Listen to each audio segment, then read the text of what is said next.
İzleyiciler videoya senin için tıklamaz. Kendisi için tıklar. Ve sen de videoları kendin için yaparsın. Belki görünmek için, belki ünlü olmak için, belki bir gün para kazanmak için. Bu iki niyet aynı noktada buluşmazsa, ne kadar iyi kurgu yaparsan yap, ne kadar iyi ekipmanın olursa olsun, izleyici bir yerde bir sahtelik kokusu alır. Ve videodan çıkarlar. İşte buna ortak amaç denir. Yani bir kesişim noktası. Kanalın ne olursa olsun, yemek kanalı, oyun kanalı, vlog kanalı, futbol kanalı hiç fark etmez. Çünkü bu durum değişmez. Çünkü mevzu anlattığınız konu değil, niyetinizdir. Size videonun başında 2 tane söz veriyorum. Bunlardan birincisi, bu videonun bir yerinde izleyicinin aldığı o sahtelik kokusunun nereden geldiğini göstereceğim. İkincisi de bu videoyu nasıl kurguladığıma dikkat et. Sonunda bunu anlatacağım. Ama belki sen daha önceden çözebilirsin. Şimdi hazırsanız başlayalım.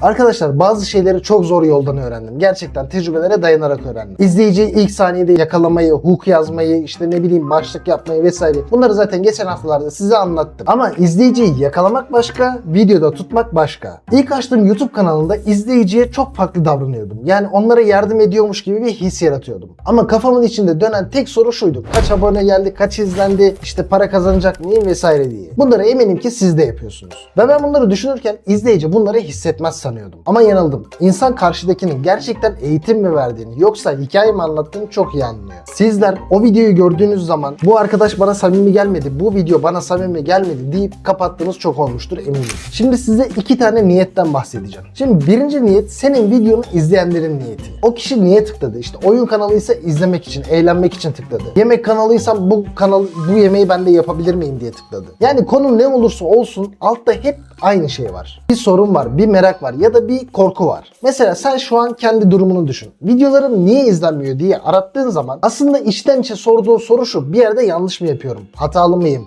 Yeteneksiz miyim diye düşünüyorsun. Çünkü ben de düşündüm bunları. İkinci niyet ise senin niyetin. Bu videoyu neden yapıyorsun? Burada dürüst olmanızı istiyorum arkadaşlar. Sizi kimse görmüyor. Yardım etmek mi istiyorsun? Hikaye anlatmak mı istiyorsun? Bunları bir geçelim. Biz asıl bugün gerçeklerden konuşalım istiyorum. Görünmek mi istiyorsun ya da para mı istiyorsun? Muhtemelen paradır. Bunda utanılacak hiçbir şey yok. Çünkü herkesin derdi o. Ama siz bu niyetinizi sakladığınız zaman buradan zararlı çıkarsınız. Şimdi mesela klasik eğitim satan kanalları düşün, tamam mı? YouTube eğitimcilerini düşün. İzleyici para kazanmak ister, eğitimci de o sahte eğitimini satmak ister. İlk bakışta mantıklı, uyuşuyor gibi gözüküyor ama bunlar uyuşmaz arkadaşlar. Çünkü sana eğer gerçekten kazandırsa senin onun eğitimini almaya bir daha ihtiyacın kalmayacak. Dolayısıyla onun o gizli çıkarı senin biraz daha böyle işte çaresiz, çözüm arayan tarafıyla oynuyor. Peki bu sende nasıl görünür? Çoğu zaman işte abone olun, bildirimleri açın, beğenin derken sesinizde ufak bir titreme olur. Sesin böyle bir tık böyle hafiften değişir. Çünkü onu izleyici için değil, kendin için söylüyorsun. İşte izleyici tam orada, o saatte, o dakikada videodan çıkıyor. Peki en başta bahsettiğim bu kesişimi nasıl bulacağız? Bunu sana söylemeyeceğim. Bunu sana bulduracağım kardeşim. Kendine 3 tane soru sor. Bunlar çok önemli sorular. İsterseniz not alabilirsiniz. Birincisi, senin videonu izleyen kişi videonun sonunda ne bulacak? Ne hissedecek?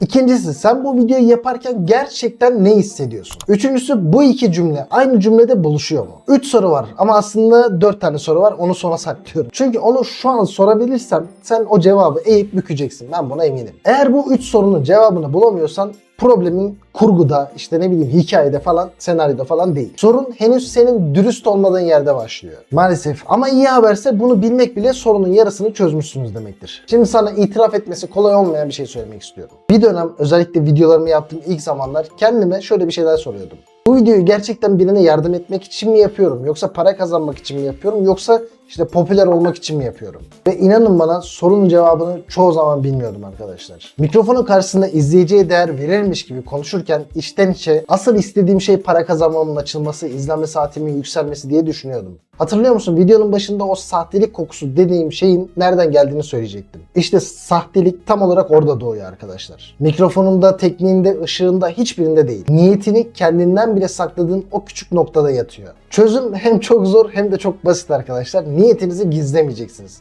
Hizalayacaksınız. Gerçekten viral olan videolar bu iki kesişimin buluştuğu noktalardır. Gerçekten birine işine yarayacak bir şey verdiğiniz zaman, bir yardım ettiğiniz zaman, tıpkı benim sizlere algoritmayı, YouTube'u vesaire anlattığım zaman, yani sizden bir fayda gördüğüm zaman, sizin işinize yarayacak bir şey verdiğim zaman abone de arkasından gelir, izlenme saati de gelir, para da kazanılır. Yani önce bir kesişim olacak, sonrası ödül. Bunu tersinden yaptığınız zaman videolarınız izlenmeyecektir. Ve gerçek anlamda söylüyorum, viral videolar işte burada başlar. İnsanlar ne anlattığınızı birkaç gün sonra unutacak. Ama onlara dürüst mü olduğunuzu yoksa sahte mi olduğunuzu hiçbir zaman unutmayacaklar. Bir ara bir 4. soru demiştim, hatırlıyor musun? İşte 4. soru bu. Sen bu videoyu neden izledin? Gerçekten neden görünmediğini merak ettiğin için mi? Yoksa kanalını düzeltiyormuş gibi yapmak istediğin için mi? Bunun cevabını yorumlara yazma, kendine ver. İlk baştaki o soru arkadaşlar. Bu videoyu kimin için yapıyorsun sorusu. Cevabı artık biliyorsun. Kesişim için. Yani izleyicin için ve kendin için. Üstelik aynı anda yapıyorsun. Bir şey itiraf edeyim. Bu videoda aslında tam olarak aynı şeyi yapıyordu. Senin merakın neden izlenmiyorum? Benim isteğim ise bunu dürüstçe size anlatmak ve göstermekti. Yani en başta ilk 10 saniyede bunların ikisi birdenbire buluştu. Sen bunu fark etmeden izledin. Bu sefer de benim niyetimi arar.